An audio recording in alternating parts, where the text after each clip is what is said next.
Okay, welcome back, welcome back. We have Rasposo playing Valder in the orange, up against OgreNade playing Sedge in the purple.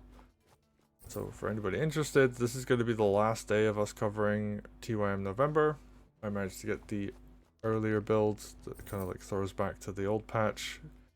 Working with the online, it was not working for a while, so we thought we'd lost a bunch of these replays, but this is going to be the last day of doing these. If you're on YouTube and you're wondering why all of a sudden there's a bunch of November replays coming out again, this is one more day. We're going to do one more day of replays and then we're going to swap to the December. And yeah. Anyway, let's take a look at what's going on here. Commander going to the side. We see the tower getting captured. Ooh, Rasposo going for center. That's interesting. Typically you see people go to the right, but Valder, Valder does have some other plays, and this is pre-nerf Valder as well, so going to see some shenanigans out of them. And OgreNade actually deciding not to go for the tower just yet. They're going to go for economy. There's Rasposo. Rise from your grave. Ooh, we're seeing very early shenanigans from Valder. Going to yoink that fortified. And you know, why not? You have all of the tempo advantage in the world. You might as well take advantage of that. And OgreNade going to be far behind now because of this. Their opponent has both fortified. They spent a turn healing their commander, whereas Rasposo didn't have to. Yeah, we just see a whole bunch of buys. Harpoon ship and thief. Interesting. I guess the thief makes sense. You're going to go up against fortified village with a commander next to it, so that is one option of capturing it back, but we may very well see this just be one person getting Valdered.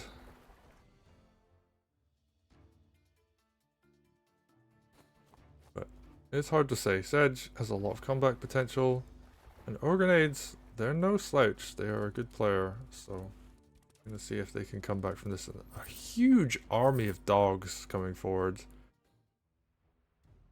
Which, you know, makes sense. You're going up against Valder. They're going to be relying on swords. Dogs, very cost-effective option to deal with swords. That extra movement, that extra damage.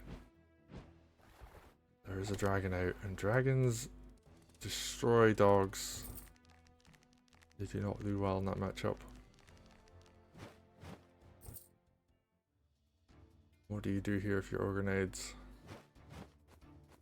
Okay, you get the back capture.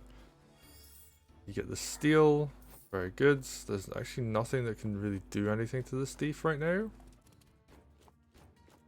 Okay, you're dealing with dragon, but you can eat one unit loss to keep your thief alive. Very brave of that riverboat to go for that far forward, but yeah, Rasposo playing very passive actually. I feel like Valder could have been far more aggressive this turn. There was a bunch of free units above him. But Rasposo just very much respecting their opponent. Doesn't want to go too far forwards. Probably a little bit scared of these dogs. And that's giving OgreNade a lot of time to move forward. A lot of time to build groove too. They have two harpoon ships up that are both going to be able to cover each other. So that dragon not going to do anything over on this side. You know, you've got triple mage now in the center, so dragon gonna struggle to punch anything, and ooh, wow, that's a bold move with that sword. Just a little bit tired of Valder having tempo for that long, having economy advantage for that long. It's just like, yeah, I'm gonna sack a sword. Okay, this is gonna build a lot of groove for Valder. Gonna go not up to tier 1 though. Probably will at the end of the turn.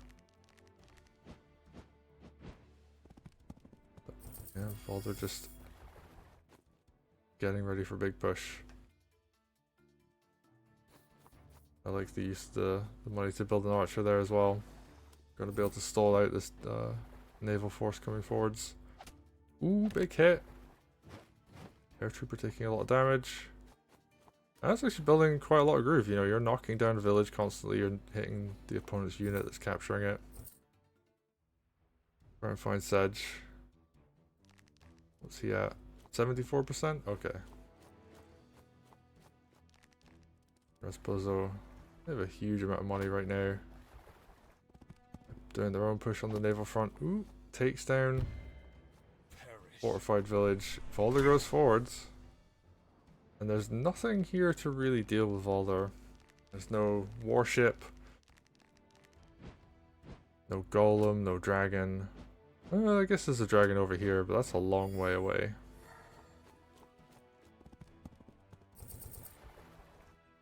Rasposo getting ready for a lethal in the stronghold. We see Valder probably approaching tier 2. Right, big deposit coming in. Dragon gonna go down. Oh, mage crit. That is not what you want to have happen. Ooh, harpoon ship comes forward. Does good damage. Harpoon ship backing that up. And we see a really nice defense coming out here from OgreNade. Going to see some sacrificial units here. Opens up a hit kill for the dog though. Second dog gets the crit. And this is the time you want to start knocking down these swords. Like, you do not want to give Valder 5 plus 2. That would have been 7 swords with Valder tier 2. Yeah, you do not want to have to deal with that. So yeah, chipping away, getting rid of a couple of those swords. Okay, you're going to lose some units in return for that, but not the end of the world. Oh, that witch can get hit by the harpoon ship again. Okay, the harpoon ship will take damage for it, but... Return to dust. Yeah, alright, Valder. Going for a kill on the dog. Wants to build up some more groove. Knocking down that mage. Yeah, fair enough. You want to lower the anti-air count, but...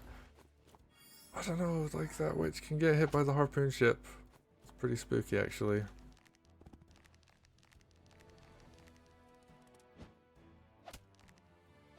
Another harpoon ship, actually. Alright, so... Very strong defense coming out here from OgreNades.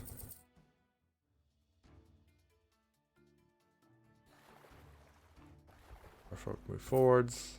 Warship comes out, and that's really what you need in this situation. Alright, another big hit. Ooh, just lots of damage coming in. Probably should have done the merfolk first there. Riverboat probably took like 1% damage in return. Yeah, it took a little bit of chip damage there. This wasn't needed, but not really the end of the world. Yeah, Sedge is just posturing aggressively, I guess. Isn't really doing too much though. A little bit unfortunate. I guess he kind of threatens naval, but not super hard. Alright, big heal comes in. Second big heal comes in. This is going to go for the dragon. Going to do a lot of damage. Harpy to finish. Nicely done. Oh, Valder tier 2. And this is going to be a huge amount of damage coming in here. All these swords are going to be able to do a ton. Is that stronghold going to die? I think it might. Yep. And Rasposo waits it out. Waits for OgreNade to leave a little bit of an opening. And then gets the win. And yeah, that dragon just a little bit overextended, unfortunately. Probably should have kept it back just a wall. Same with that balloon as well, like needed to just wall, really, and do damage with the rest of the army. But, yeah. Valder tier 2, extremely scary. This is a match before it got nerfed, so Valder eating a tier 1 nerf, in fact, as opposed to a tier 2 one, but the increased charge time overall does nerf the tier 2, so yeah, we're getting to see exactly why Valder got that nerf. Especially because he got the tier 1 yoink earlier in the game. That would have been unavailable in the current patch. But well played, you know, Rasposo. They definitely played very well. I think OgreNade did the defense pretty well up until the end there, but like Sedge wasn't really doing much, which is kind of unfortunate. Probably would have wanted to bring him back to defend. But yeah, well played to both players.